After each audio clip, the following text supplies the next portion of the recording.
clock runs down. They make the announcement of Brian Kelly's 105th win. 105 wins. Why that reaction?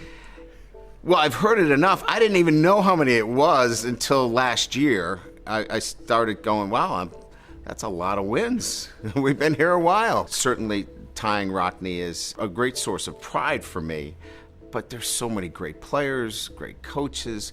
Some of the other coaches, a thought that comes to mind on each's style. Ara Parsegian. Loved him. Just really deliberate, thoughtful, would always write me a note after the games. I've kept them. They're as important to me as anything that I've gotten from a Notre Dame coach. Lou Holtz. Would do anything for Notre Dame. Incredible. Whenever he's asked, he is here. I've never seen a former coach that is so giving to Notre Dame. Knute Rockne. He just, to me, was the consummate marketer.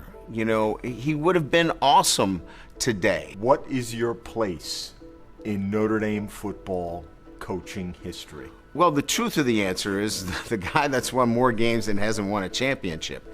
And I get that. Look, you come to Notre Dame to win a national championship. We've been consistent. We've won. If I go back to the press conference, and what I said was that it was my job to bring this program back to relevance. But there's still unfinished business. There's statues out here, not for the winningest coach, but for the coach that wins a national championship. And certainly I'd like one of those too. So this notion, if you don't have the ring, that leaves a hollow sense. Your response to that? I think that's a bit over the top. Look, for me, my why is about relationships with our players and developing our young men. Look, you have different coaches and different players, and you have to shift and change your leadership style. If you remember me early in my career, you know, I was pretty hot on the sidelines. Really? Yeah, you might have seen a couple of clips. But that's about changing and growing as a leader. And for me, it's about, you know, developing our student athletes and the best way to do it. Every decision you make on game day, every moment you enter into that stadium and that field is chronicled. There are cameras trained on you. We see everything you do. But one thing we don't see, that I don't think a lot of people know about, Brian, is what you do, the very first thing you do when you leave the field. The very first thing post-game that you tend to do. What is it? Well, I mean, the first thing I do is I want to get with my coaches. I want to talk to them. I want to be collaborative, cohesive. I think messaging is so important to 18 to 21-year-olds that the first thing that they hear that we're all aligned, win or lose. And going into a locker room with wide-eyed young men, really sitting on every word that you say. I want to get a consensus. I want to be collaborative with my most important staff members before I do that. What's an example of something you gained from that brief meeting during your tenure here? I know it's so many games and so many meetings, but if one comes to mind. The Michigan game, where we played so poorly against Michigan a couple of years ago and then went on to win 16 straight games after that poor performance.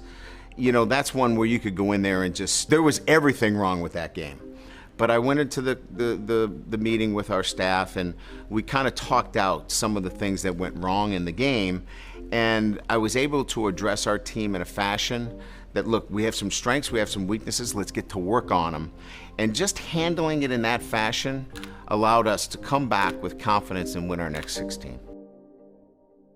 When you look at yourself as photographed as any coach in any sport, what do you see across those 12 years? Probably a little bit of the stress of the job, no doubt. But probably maybe a little bit less anxious and more comfortable with the job at the same time. So I think there's a little bit of give and take there. What advice would the man who's occupied the spot for a dozen years, give to the younger man who entered into this job? It's still about the distinctions of Notre Dame that matter the most, but winning and winning the right way is still, for me, the most important thing at Notre Dame. And winning with those distinctions is the art of this. You got to bring them both. What's the key to lasting here? I think first and foremost, there are so many rules, and you need to know that. But there are some sacred traditions that can't be touched, but you can break some of the rules. So keep pushing forward, break some of the rules, but don't touch some of the traditions. And a fine balance of those two things can keep you moving forward. In the 12 years, there are so many different numbers. How do you view the notion of vacated wins, and whether it's 105 or some lesser number due to wins that are not counted by the NCAA in 12 and 13?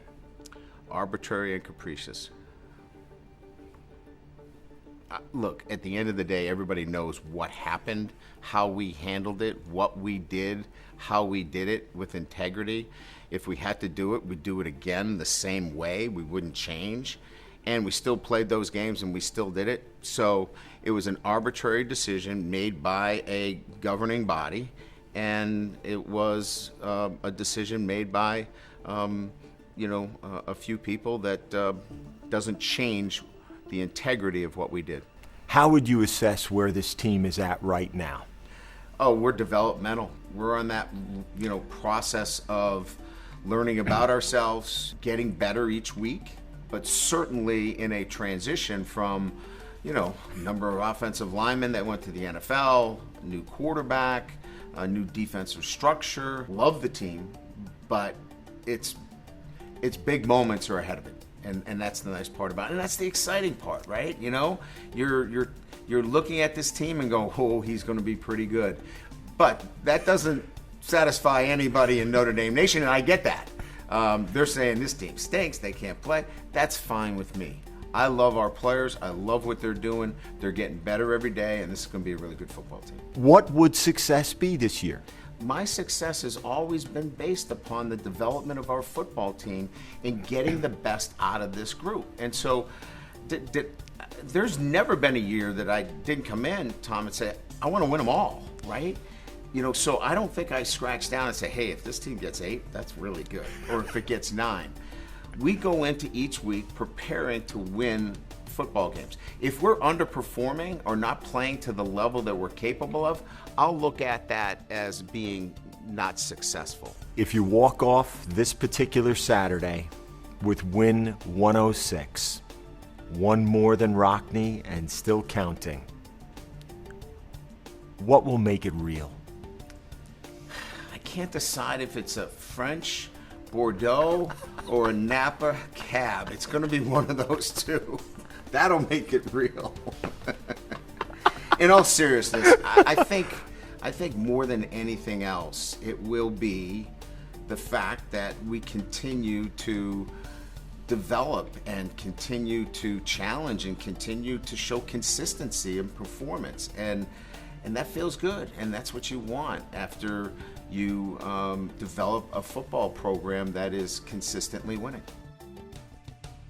Hey, thanks for watching. If you enjoy that clip, make sure you click subscribe somewhere down here. From game highlights to exclusive interviews and rankings, we've got everything you need as a college football fan right here, College Football on Fox.